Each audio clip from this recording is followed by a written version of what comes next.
this will be, well, I'd say it's kind of informal, but we're ready to go. Thank you very much for coming. With me today is Mark Wilbert, who's the Director of our Management Emergency Operations. Chief Mullen, of course you know, Laura Cadmus, the Director of our Department of Public Service, Jerry Ebeling, Director of our Parks Department, and Chief Karen Brack, Head of our Fire Department. We have today good news and bad news. The good news is that the large hurricane out there, Joaquin, is certainly not expected to make landfall here or anywhere near here. It's moving in a more easterly projected track. So that's very good news. The bad news is that a combination of systems, Joaquin, a low pressure system, a high coming through, has created a situation where we will have, it is predicted that we will have between today, tomorrow, and Sunday, up to 12 inches of rain in a region that is substantially saturated already. And during a time of astronomically high tides that are made even higher by these weather systems. So, we have to be on guard and prepared, and the city is prepared, and I'll talk about that in just a minute, for any area that ever experiences any flooding during a high tide or heavy rainfall, that there is a good chance that it will be flooded tomorrow or Sunday during the periods before and right after high tides.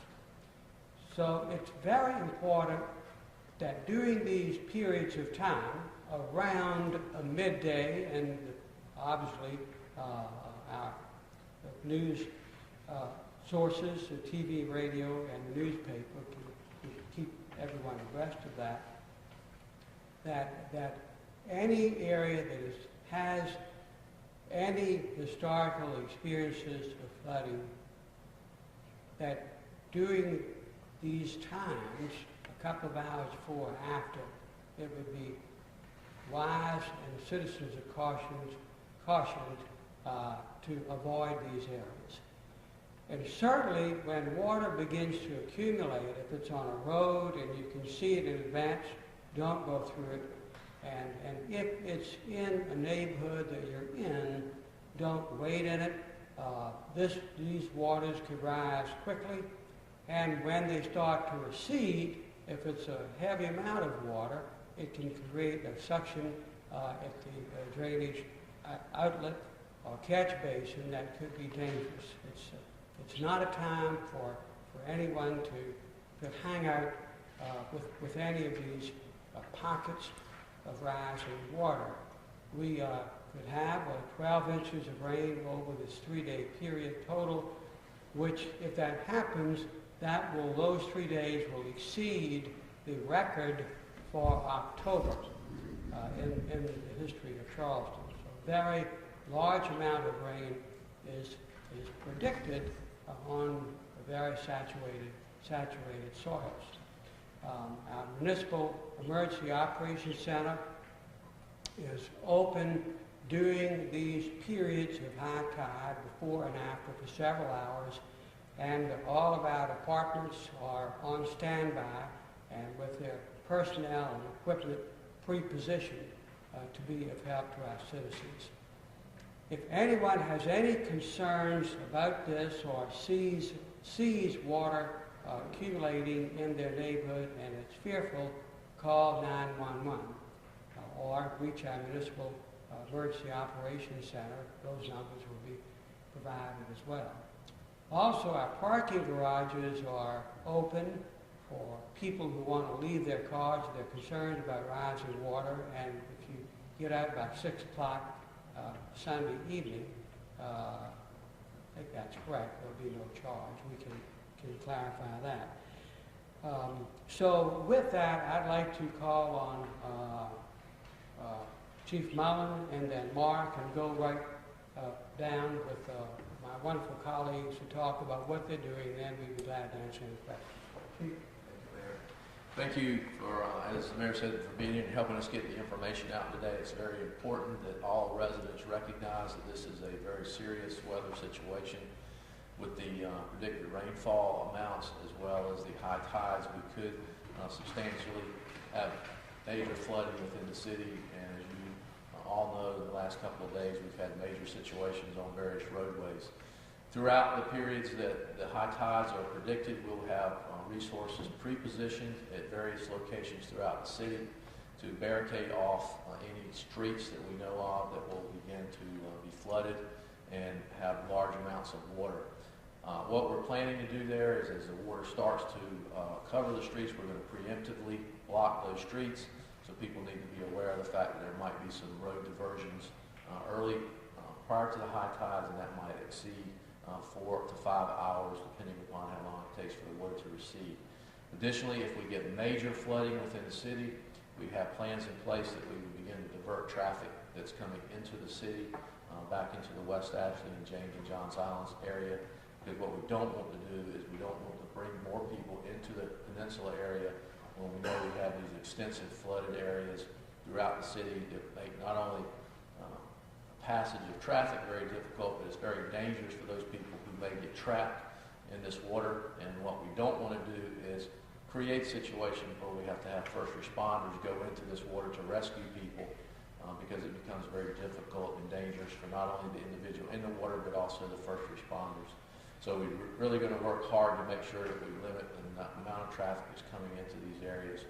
As the mayor said, the Municipal Operations Center will be open for periods of time that is predicted to be flooding in the city.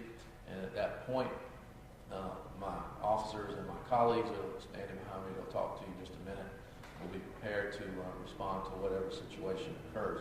If you have a situation arising where you feel like that the water is coming up into your residence or into an area that is putting you in danger, please call 911 immediately. We want to get to you as soon as we possibly can. Don't wait until the water has become extremely high before you reach out for assistance. As the mayor said, this is a situation that all residents need to be aware of. You need to make sure that you follow this on your local news station, as well as newspaper and other social media that's putting out information. We'll be putting out road closures, we'll be putting out other alerts so that we can keep our citizens informed about what is occurring and what we know is the situation. So thank you again for helping us get this information out, and I just would conclude with saying that this is not a insignificant situation that we're dealing with here. We're dealing with lots of water, not only from the tides, but also from the rainfall. And it's very important that people take the appropriate precautions to make sure they don't put themselves or others in a position that could be life-threatening depending upon the specific situation. Thank you. Thank you, Chief. Mark Wilker. Thank you, Mayor. Thank you, Chief. I'd just like to very quickly make two, I think, pretty important points. First is have some means of being able to get information either from the National Weather Service or through any of the apps offered by any of the media outlets. I can only tell you from a recent experience with the tornado up on Johns Island that almost to a person who I spoke to, they were alerted prior to that tornado hitting their house. So please pay attention to that. I want to ask our viewers to please pay attention to that. There's a long list of professionals behind each of those alerts as they go out. The second point that I'd like to make is that we in the city here are connected with all of our counties, as well as all the adjoining municipalities and other major stakeholders within the city to make sure that we're all in a coordinated effort. And those are the 2 points I'd like to make. And thank you very much, Mark. Mark Cadmus, Director of the Department of Public Service. Sure, I'd just like to add that the Department of Public Service, since we knew about this event, has been checking our drainage ways, making sure that they're not blocked. It's very important for citizens to also check those drainage ways, as things can change and trash can be floated downstream and cause blockages. So let us know if there's something that you can't clear, and also try to help to keep those things clear. We've also prepared over 1,000 sandbags and can prepare more if we have to. We've been focusing on areas that we know have flood situations and making those sandbags available to those folks. And I'd just like to reiterate that please don't drive into water of unknown depths. If you see barricades, they're out there for a reason. They're to keep you safe and to keep your property from being damaged, and just pay attention to those things. Thank you. Thank you, Jerry Abney, Director of Parks Department. Yeah, we're prepared. We have urban forestry crews standing by to keep the roads clear in case we have trees down. We also have crews on duty all 24/7 through this thing to assist the police department in barricading the roads, and building personnel in case we have any damage to city buildings. Thank you, Jerry. Chief Brown. I want to thank you for allowing us the time to help you prepare, to help the citizens prepare for this event. In addition to our normal emergency responses, what we've done is we've pre-positioned some units throughout the city with very specially trained individuals on it, and they're trained in urban search and rescue. And so those individuals would be out there to help in case of a necessary rescue or to help in cases of evacuation and any sort of specialized extrication that's needed. Thank you. Thank you. Okay, we'd be happy to answer any questions. Yes. I do have one question. Both Chief Brack and as well as Chief Mullen, you mentioned pre-positioned areas. What are some of those areas that you're most concerned with? Well, obviously, downtown we have the East Bay and Marsh Street areas that we're dealing with. We also have a lot of the areas in the Ashley Rutledge Avenue area around the hospital, which obviously is very concerning to us, because if people can't get to the hospital, then we're going to have to start coordinating with our partners at DHEC and other medical facilities so that we can start making sure that there's open access for those patients that need to get to the hospitals. We also work over in Crosstown, which is a very significant area for us because that's a major thoroughfare, and most of the people that either coming in or out of the city at some point or time use that. So it's the traditional areas that we've seen, King Street, Union Street, but what we're concerned about most in this particular incident is the fact that the tides are so high. We may see flooding in areas that do not normally flood, and people are not normally impacted by this water. So we may see areas that we don't necessarily see. The second thing that is very important, even in these areas that normally flood, is because of the flash flood warnings that we're under, water can rise very quickly. So what might appear to be a very small amount of water can escalate very quickly, and if you're in that water, it can become very dangerous and very scary very quickly. So that's why we're asking people to avoid those areas and not get themselves into a situation that requires a first responder to come and rescue them. You know, these the tides of the water level may be the highest we've experienced since Hurricane Hugo. So again, it's not insignificant. The only other area that we're really looking at and that we've pre-positioned is in West Ashley. And so we'd have a quicker response to areas around the Bees Ferry, Glen McConnell, and then the Johns Island area to serve our residents over there. So that's an additional area that we've pre-positioned in as well. Thank you. For the public service, I know we had a number for the sandbags. Is there a number if they need ditch clearing, or if they have any problem areas that they need crew? Is there a number they can call, or how do they get in touch with you guys physically? Sure, they can call 724-7364, and they can, that number will be answered, and they can request services.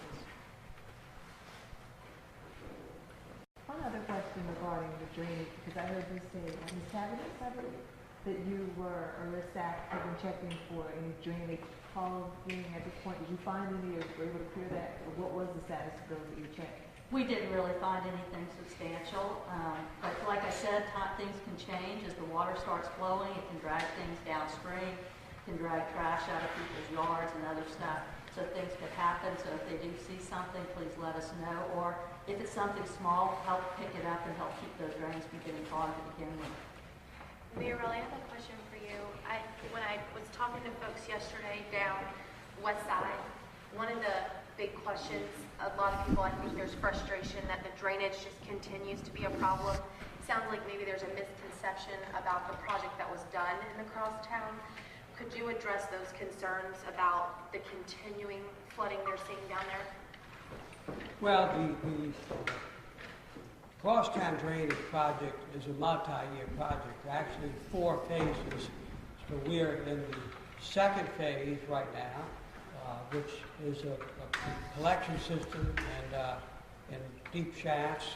Third phase will begin in January, which is a $50 million project, and then eventually a pump station 2 years after that. So it's been clear that there's many phases. Each phase contributes to improvement.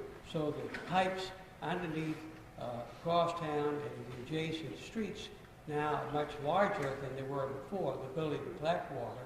But the ultimate solution will be when all of the projects are completed. It's all funded, but it's a matter of projects that have to be finished one at a time and then tied together. Okay, thanks. Are there any new shelters opening up, makeshift shelters, in case people become displaced at a moment's notice? What we're doing is we're working right now with our partners at the county to see if we can create opportunity for that. At this time, there is no Red Cross shelters that will be opened, but we certainly are going to be prepared to have places for individuals that may be displaced quickly. So that is in the works, and as soon as we recognize that we have that particular need, then we'll make that announcement. Yes. Sorry for being tardy. I'm not sure who's best to answer this.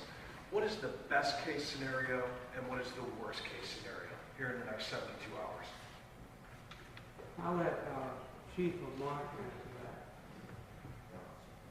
that. I think the mayor has already outlined the worst case scenario, which is we see 12 inches of rain and we get the highest tides possible, all happening at the same time. That would be the absolute worst case scenario, and that's not too far off the forecast that we're currently under. However, I will say that the storm has, or the event, I should say, has been slowing down, and we went through this last high tide without any rain. So we're going to take it one high tide at a time, and hopefully we continue to see that we have events that work out in our favor like they have over essentially the last 12, 18 hours. Thank you. Any other questions? When you say it's the highest tide for the water levels possibly since Hurricane Hugo, I recall the 20-foot storms. This was in the city of Charleston. And so water levels in the city of Charleston are 9 feet. About 9 feet high. And there's a difference between 9 and storm surge. Storm surge is at 20 feet. We're talking tide levels. So We're talking tide levels. Tide levels at a very specific tidal gauge down here by the Customs House in Charleston. Mark, something you and I talked about. There's no strong surge or anything, but it's the rising accumulated water level will maybe, if it is 12 inches and if the tide heights are as predicted, will be something that people haven't seen in quite a while and need to be very careful about. Mark, something you and I talked about yesterday, Rebecca with Channel 2, was just, I think there's a misconception right now that everything's fine, the streets are pretty good. Can you address people who are downtown who think it's cool, it's fine?